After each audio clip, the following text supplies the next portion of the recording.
It's Toby from Heavyweight MMA, today with Kasib Murdoch, previously HEX Bantamweight title holder. Now he's a free man, no title holding him, bro. How you feeling? Yeah, bro, pretty good. Just had a tough fight in the weekend. Overall was I feel like it was a good performance, and I suppose just tested me when I'm in there, which is what I need. Bro, the Australian MMA guy was questioning the win, and he mentioned about that you looked a bit more beat up than the other guy. He kind of implied that. What do you think about that? Was the damage done? Who wins on damage in that fight? I think I still do. I think I won 4 rounds to 1. I've rewatched it. The fourth and the fifth, he definitely won the fourth round. I thought. The fifth round, I thought he did good at the start of the fifth round. And yeah, he landed some good strikes, landed a good knee.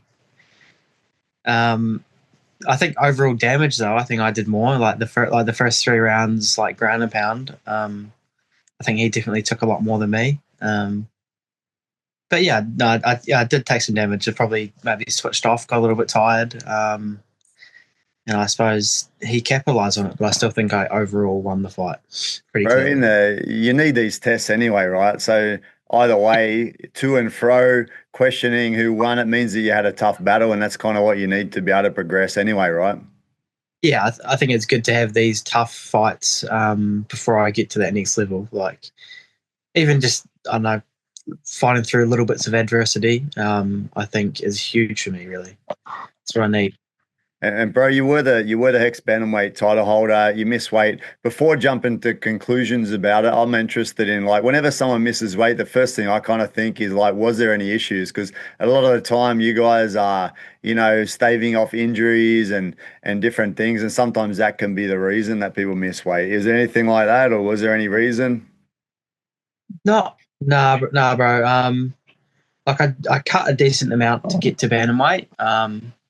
In like usually like fight week, like I was hitting the same like numbers that I usually do, and then I don't know. Towards the end, like usually there's like I'll do a lot of my cut the first night, and I'll get most of it off, and the next day, usually it's pretty slow, and then like just get my body sweating. Usually it's a pretty slow day for like dropping weight, but usually I get it off, and I don't know, this time it just I don't know, it was coming off really slowly, and then like we thought for just health reasons, just like how slow it was coming off, my body pretty much stopped sweating, which I know it's unprofessional, but it's all on me, and it's not going to happen again. And the body changes, man, as you get older. Do you think there's a question mark whether you should be staying at bantamweight or you should be moving up, or you think it's a one-off? I think it's a one-off. I think I am. I don't know. Maybe eventually, but I think for now I'm going to stay at bantamweight. I just need to, I don't know, change a few things. Yeah, man. And talking about Australian MMA having some questions over the fight, he's questioning whether you are ready to move up to the next level, which is everyone's kind of waiting for. You're 6-0, looking good, best on the Australian scene. Expecting you to do big things, jump into some sort of next level show. What do you feel, bro? You think you're ready, or you'd like a few more fights at the Australian scene? If the UFC came to me now and asked if I wanted to fight in the UFC, I'd say yeah. But if I can get a couple more fights before then, I'm happy with that as well. Um, no, it's kind of hard when you kind of get to the high level because you can't really, like, I win, but I can't really win. Like if I ran through Kris, people are gonna be like, oh, he wasn't even on the level anyway. Like what's he doing fighting him? Same with that like last Korean guy that I fought. Like if I'd have lost to him, people would be like, oh, he flew him over and you lost to him. And I don't know, sometimes they're tougher fights than what you think, but it's probably good in a way, but you can't really, I don't know, there's always going to be haters. If there's no haters, then you're not doing something right.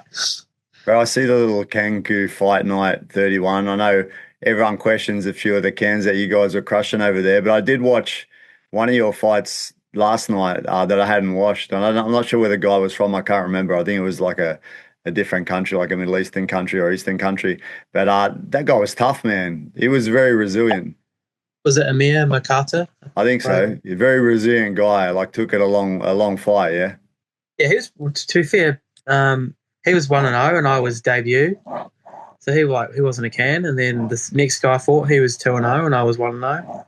And then the third guy I fought over there, he was 7-6. He was just, to be honest, we've like lists of people that like I was trying to fight, and heaps of them were just saying no. We got so many no's, so it was like whoever says yes, I'm like, sweet, I'm happy to fight them.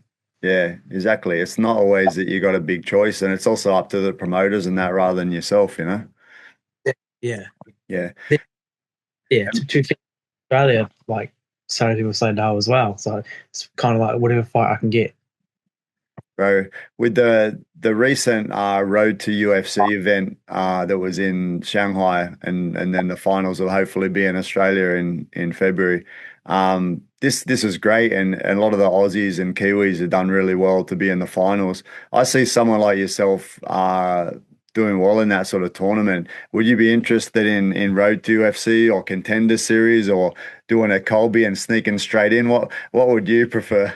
I sneak in straight in, I imagine, but what do you see yourself in?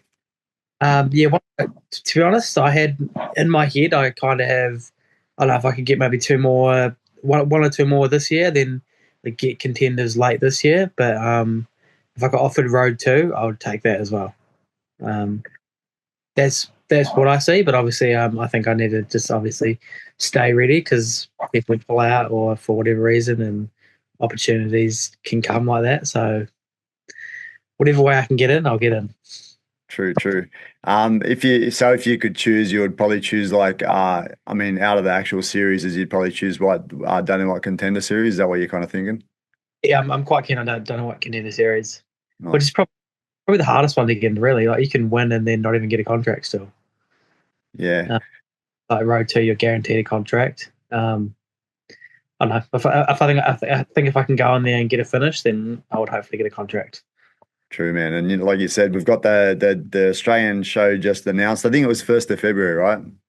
I think so. Yeah. I think it's 1st of February. So that's something that most guys like yourselves that are on the cusp of being in one of these things would be hoping that either you get offered a fight or something comes up, right? So ready to go. Exactly that. Yeah. Exactly that.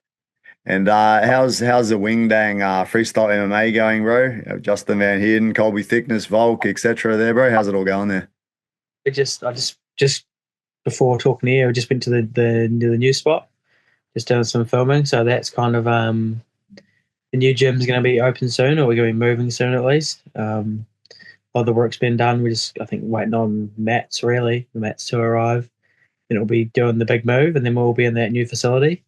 But other than that, no, the team's good. Team's always firing. Team's always working.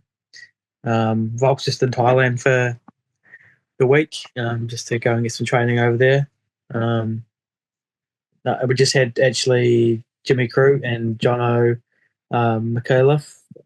They came to train with us this week, which was awesome. Just having some other good high level guys.